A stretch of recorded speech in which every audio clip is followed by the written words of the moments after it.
his fingernails, just with the power, and he's greatly pained by it. And when this happened, Bhima, he kind of like stood behind Yudhishthira, like, kind of hiding. Because Gandhari, he was thinking, okay, Yudhishthira is a Jatashatru, but I'm the one that actually did it. I did the deed of killing all her sons. What is she going to do to me? But then as soon as she did that, her compassion for Yudhishthira overwhelmed her. She started to caress his hands. And so you just imagine this scene and this journey, and a lot of this chapter, and especially the next two chapters, I would say are probably the most emotional chapters for a reader of the Bhagavatam, because they're so relatable. They're so, you could say, something we can actually understand a little bit in terms of, well, we have relationships, and when we lose relationships in our lives, how do we feel? So we're able to understand this a little bit when we hear the words of these devotees, when we hear Arjuna lamenting the loss of Krishna. Oh, I mean, you can't help but be moved to tears. And so when you hear something like this, also this great compassion that Yudhishthira, the Pandavas, and Jaya, they all have for each other.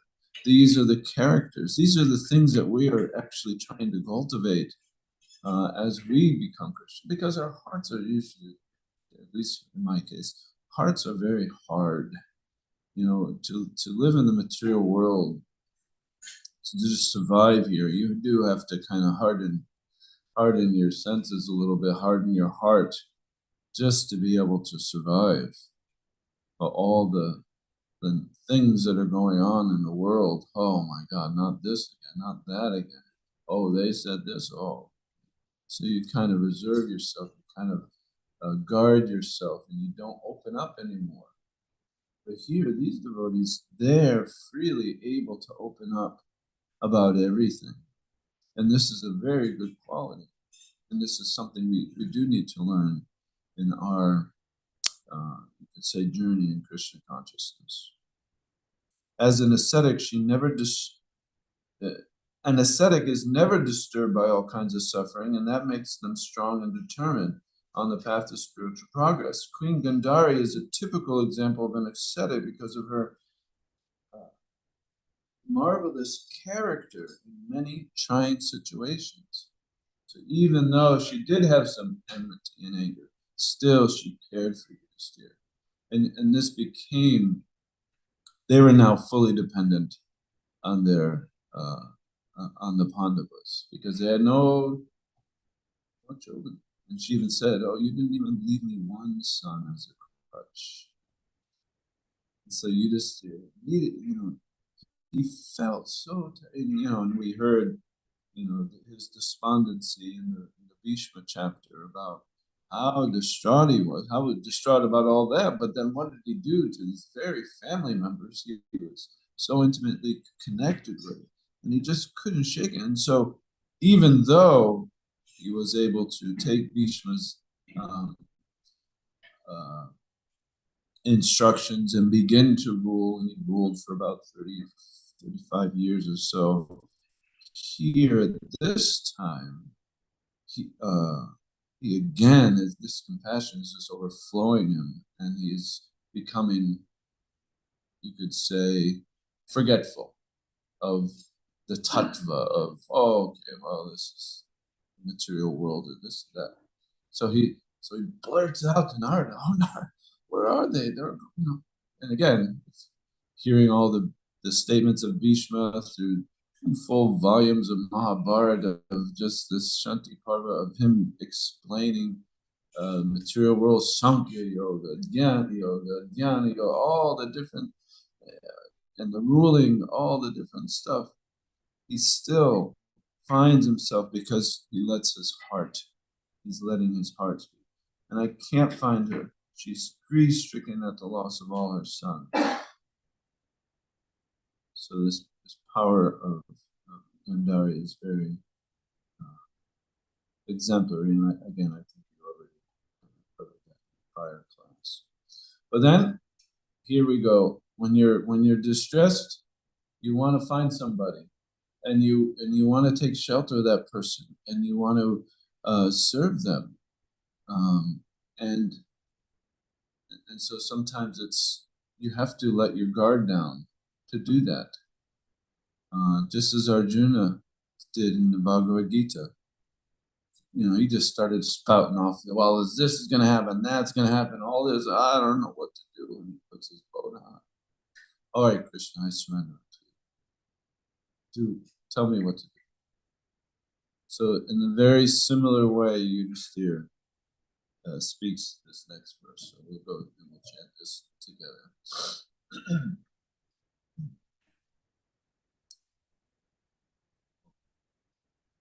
Arnadhara ivapare Bhagavan Paradarshaka Atha Bhabhase Bhagavan Narado Muni Satama Karnadara ivapare Bhagavan Paradarshaka Atha Bhabhase Bhagavan Narado Muni Satama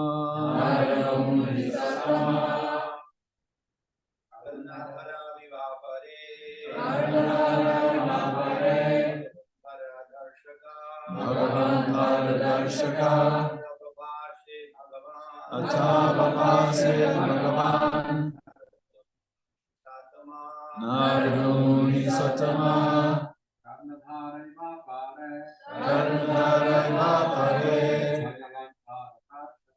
Bhagavan Paradarshaka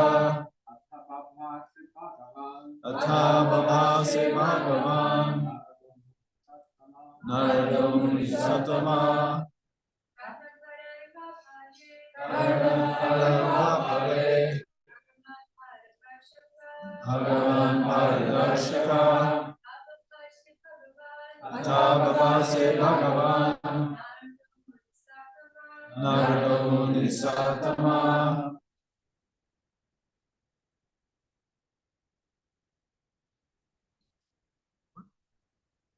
Karna Dhara. Oh, we'll just go all together. Karna Dhara, captain of the ship, Eva, like, Apare, in the extensive ocean, Bhagavan, representative of the Lord, Paradarshaka, when we give directions to the other side, Ta, thus, Abhase, began to say, Bhagavan, the godly personality, Narada, great sage Narada,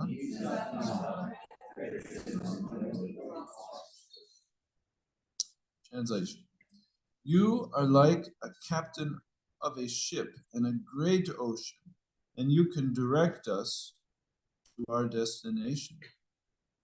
Thus addressed, the godly personality, Devarshi Narada, greatest of the philosopher devotees, began to speak. Report by Paul. There are different types of philosophers, and the greatest of all of them are those who have seen the personality of Godhead and have surrendered themselves in the transcendental loving service of the Lord.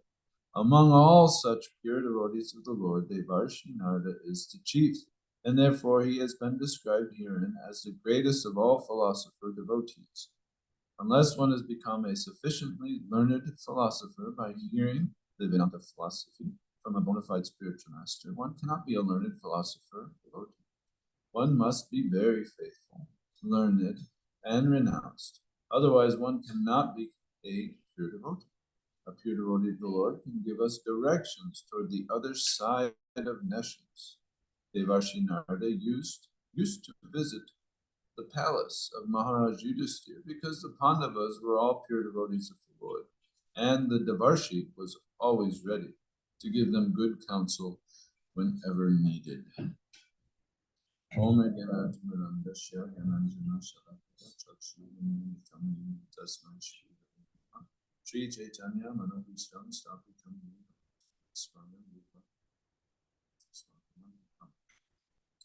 Pancha Kalpachurudischa Kripa Sindhudevacha Patitanam Bhavanebhyo Vaishnavebhyo Namo Namaha.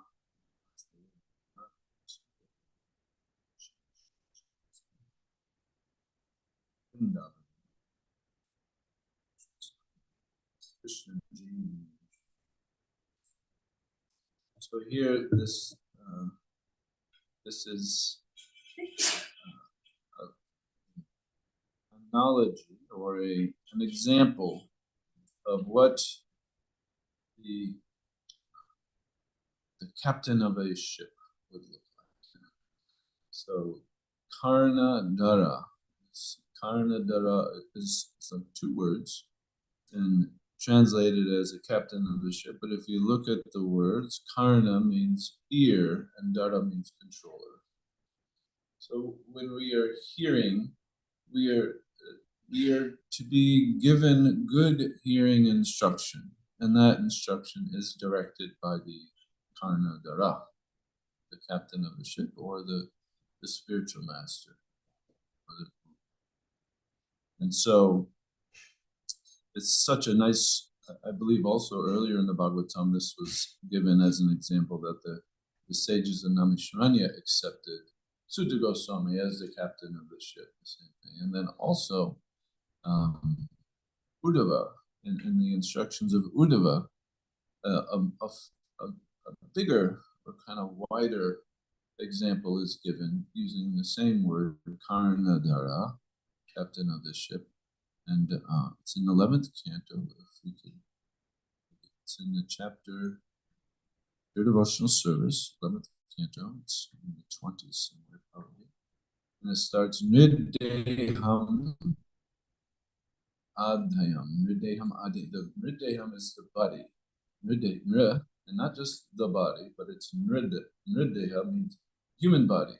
The human body is Adhyam. 20. And just do a search.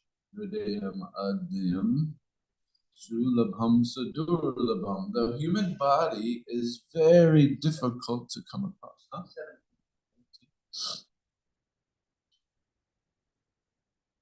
It's a somewhat famous verse, so some of us will know this. Hridayam Adhyam Surlabham Sadurlabham. It's also very poetic. Sulabham Sadurlabham. The body, Hridayam, is a source, it can be a source, Adyam Sulabham, of great happiness. It's very easy. If, and that'll be connected later in the verse, so it's a secret. So, but the human body is Sadurlabham. It is also very difficult to obtain.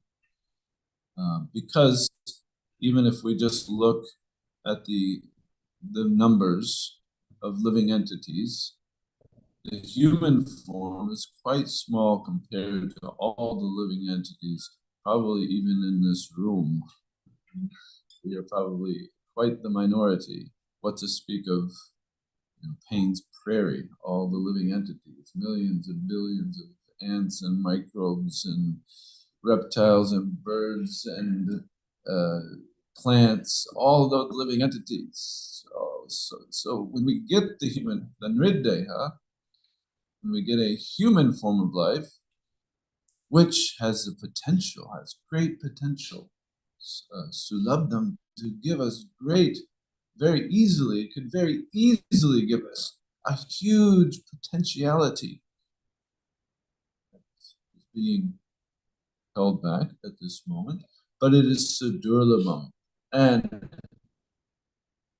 how is it very easy? Because it is like a boat. Plavam, it is a boat.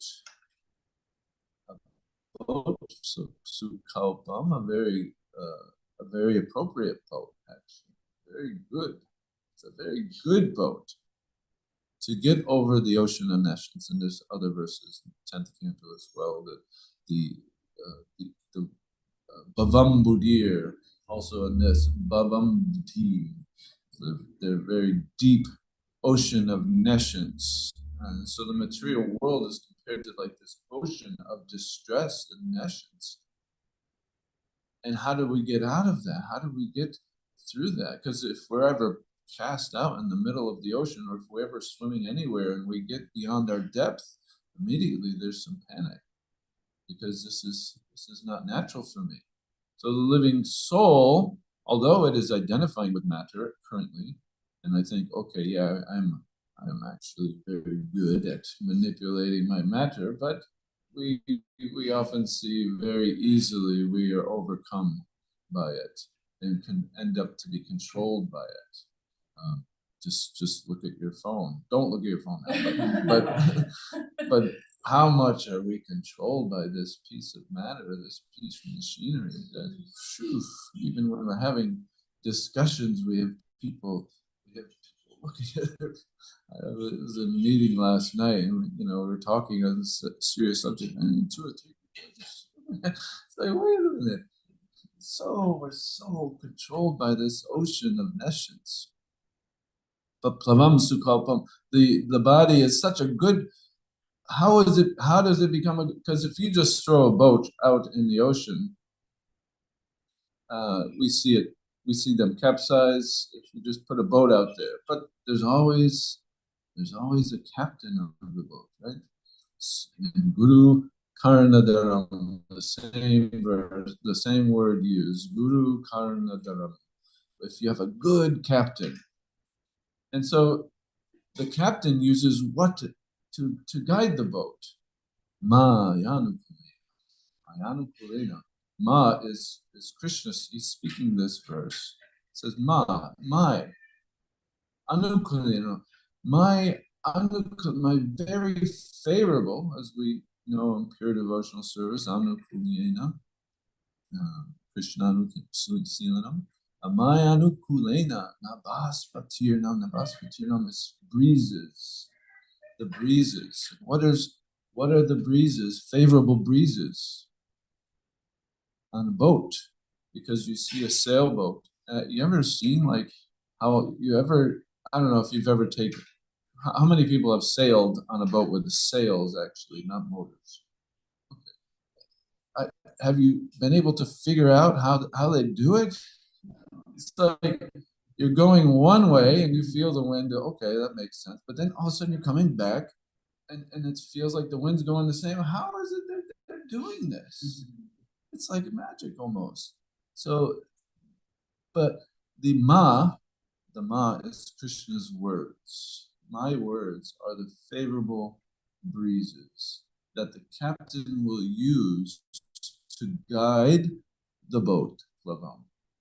So this is a wonderful way of putting it kind of into concept of this captain of the ship, that the guru is able to give us Krishna's words, uh, which are very favorite. They're actually touch us very deeply and very.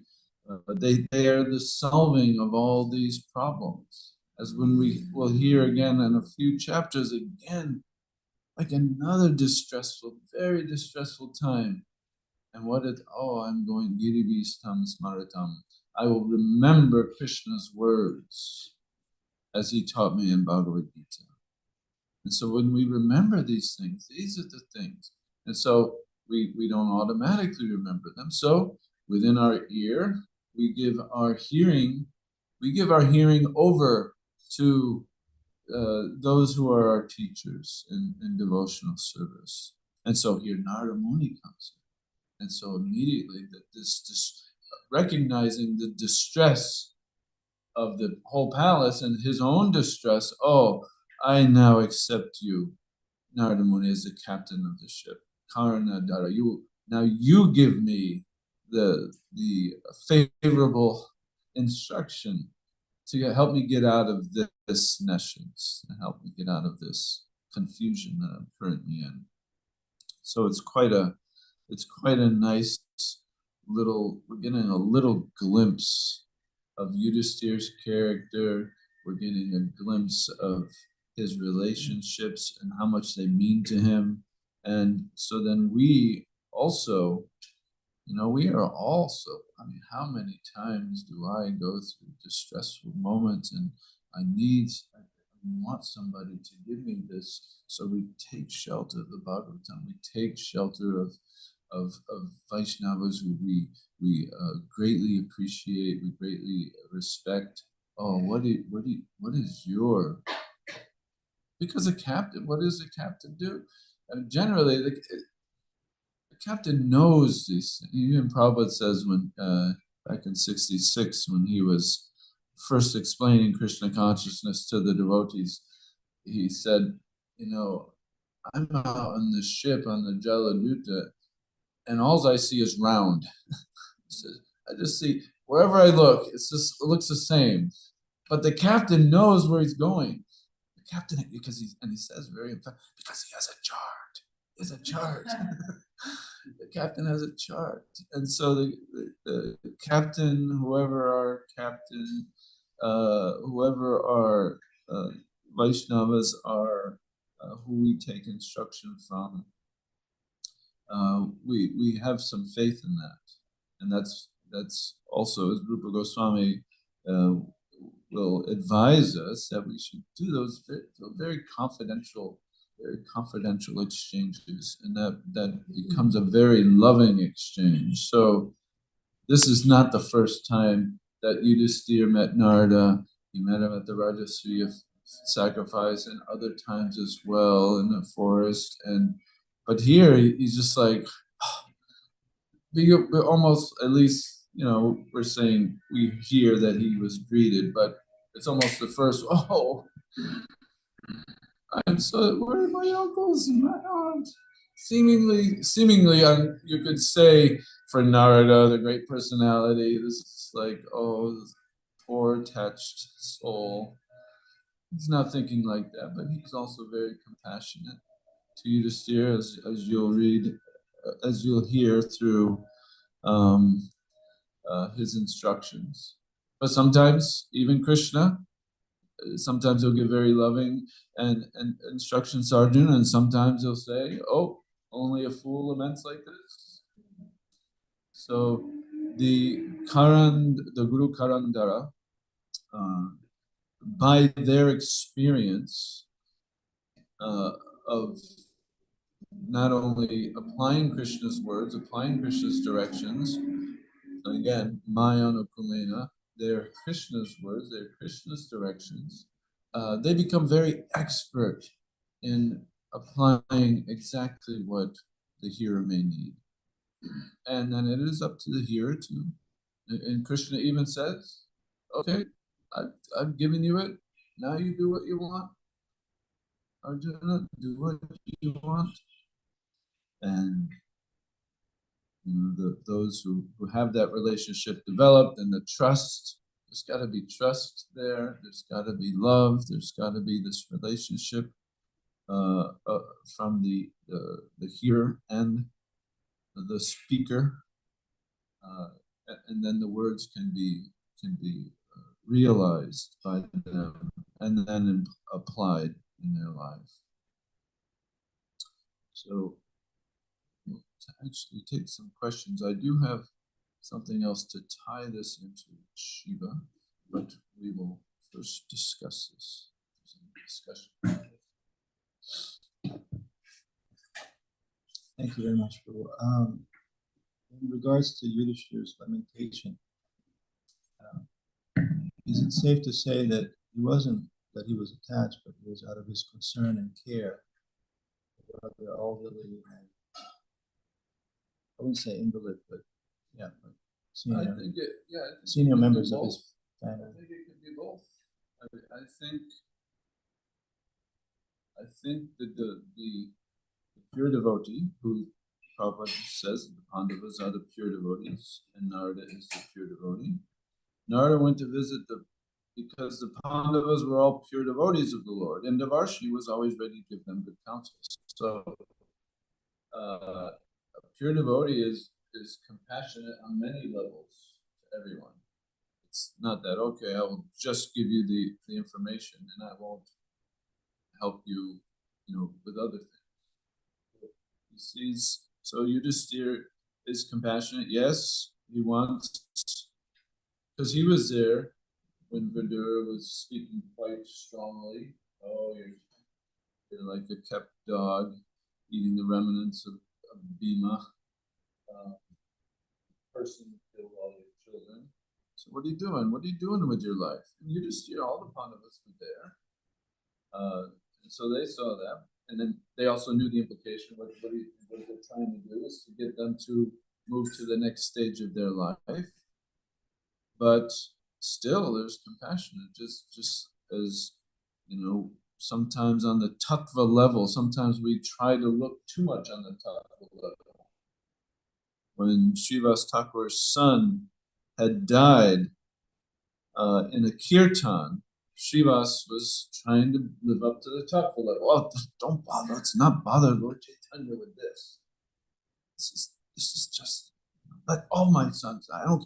No, it's not. Let's not disturb the kirtan. But when Lord Chaitanya, when Lord Chaitanya heard of the incident, he said, "Oh, he immediately went to of course, he was the supreme personality. God was able to revive the son. Was able to have the son speak also tattva, but he was compassionate to the lady who were lamenting. It's an indication there that we have our tattva, and then we also should also be very compassionate and try to understand how they are feeling. Because a lot of times we're always speaking from our own point of view, and we're not understanding the point of view of the hearers. And so we should try to understand both. And then how do we get those together so that I can provide a message that may be helpful to them, um, and advance them. So I think both are there. I think the point that very caring and loving, but also caring for their so he knew Narda, because Narda, even we heard, this isn't always exactly chronological because we heard that Vidura didn't disclose some other very sad news. Just imagine if that news was also understood at the same time, but they kind of first the sad news or sad news. But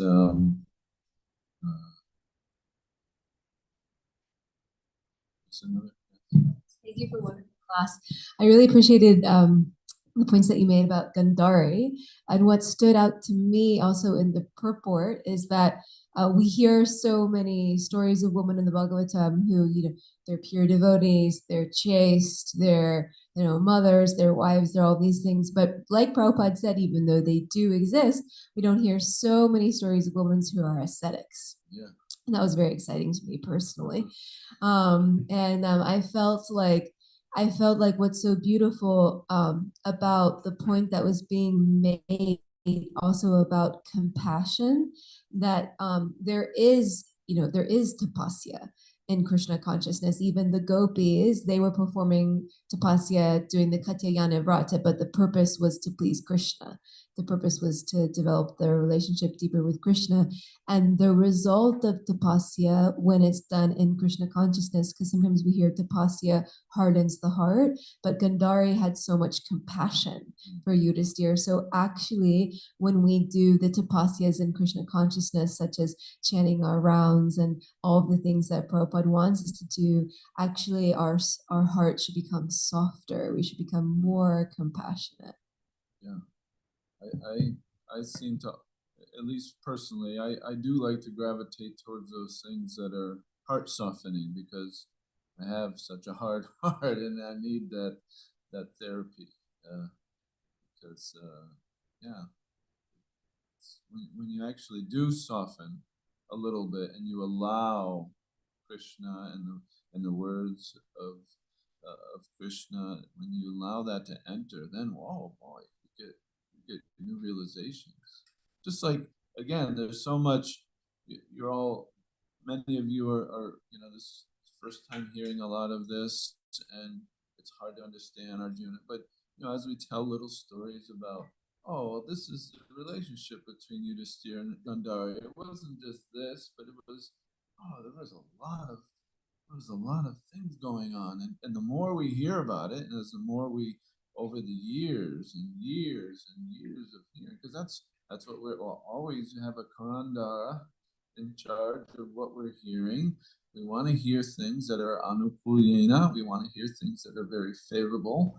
And so to hear some of the backstories of Mahabharata at times, at appropriate times, just like, when you become parents, if you become parents and you happen to have children, they're not going to want to hear about gopis dressing up. They're going to want to hear about battles and this and that. So you hear, you become accustomed to reading Mahabharata and Ramayana, and where there's battles and bows and arrows and chariots and things like that. So, but for me, it's like become this great backdrop to like, oh, here's an insight to like, when even just before, I think some of you were at our little campfire and I told a story about a Rakshasa. So we hear Kunti say, oh, you saved us from Rakshasas. Most of us don't understand what does that mean. There was like four Rakshasas, four prominent Rakshasas that Bhima was saved, and she saw this as Krishna as saving. Not that Bhima, just by his own will and might, was able, but it was all through Krishna was able to save them from the Rakshasas. So these things over time you'll develop, but every opportunity you do get to find an entry to soften that heart, take it. Don't be afraid. Because we can be it's natural. It's very difficult to be vulnerable with people we don't have that trust with. But we should trust the Karandara, Maya, Mukalena, Krishna's words. We should trust, and we should become vulnerable to them. Let them seep into us, and I'll be very good. Thank you. Yes. Thank you. I like the point of finding something to soften your heart. And I seen the golden thread is I forget their names, but two personalities seeking vengeance would find their vengeance, but immediately feel bad about it. And I can relate with that because every time I like seek revenge or I want to say something hurtful because I feel hurt, the second that it comes out of my mouth, I'm like, oh no, that wasn't nice, and then I feel worse. That feeling of regret is it feels worse than the that feeling of like I hate this person so much. Now I hate myself because I'm not able to control my tongue. So that seemed to be the theme the thread or whatever. Is like seek compassion and understanding and something to remain soft instead of constantly walking around with like your defense up or just on this mission to seek revenge. Compared to like, how can I help? How can we find an understanding?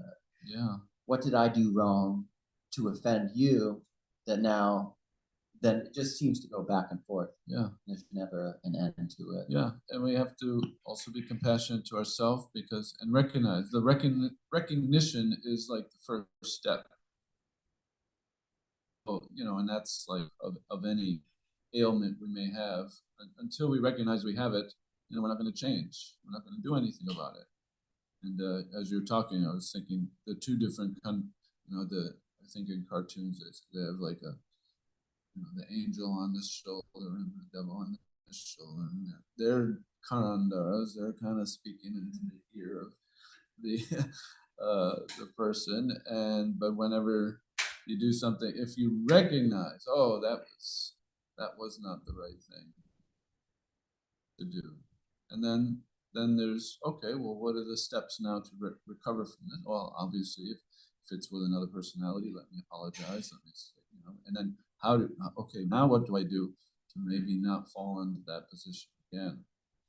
There's a lot of times it's just we just have to hold our tongue. The old hold your tongue. If you're because a lot of times we want to speak, and the Bhagavatam is full of things like this.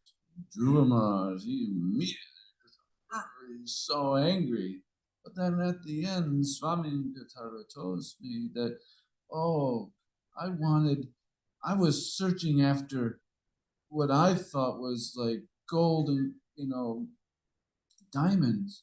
But now that I see it in perspective, it's like broken pieces of glass. I mean, on the roadway, we see all kinds of little accidents. We see broken. Nobody's like, oh, look at the glass. Let's go gather the glass. It's just like, it's glass. So he was considering that what he previously wanted, or that was, which he wanted something very great.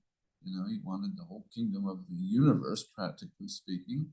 But he saw that as like, oh, now that I have you, that I recognized you, this is what I should really want. And then he felt always embarrassed, even though at the end Krishna did give him everything, and he thought, I don't really want it anymore though.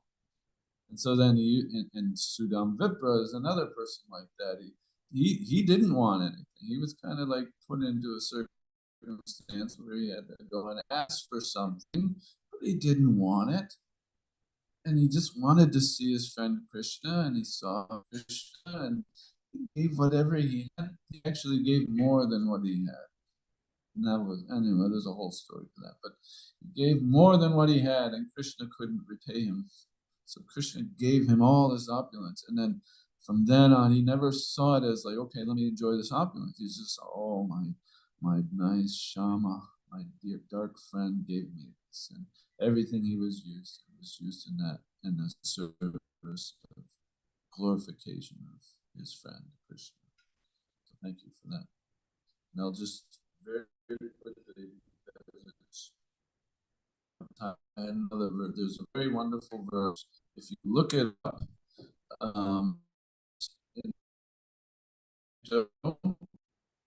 the chapter is sung by Lord Shiva. And just before he chants the song, there's one verse there that both the verse and the chord give a very wonderful understanding of Shiva and how we should see him. But he says that the devotees are dear to me, and because of that, I am also very dear to them.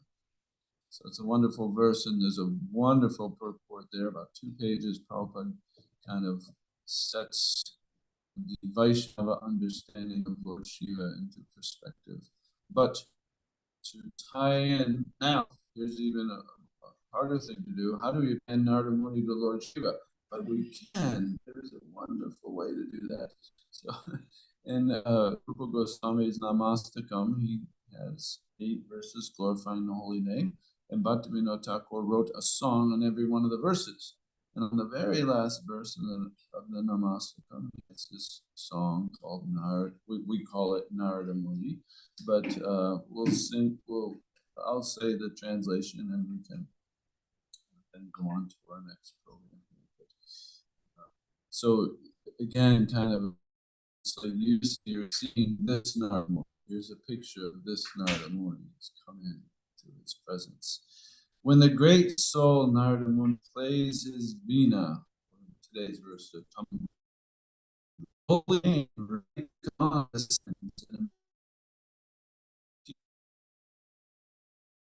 like a monster cloud in their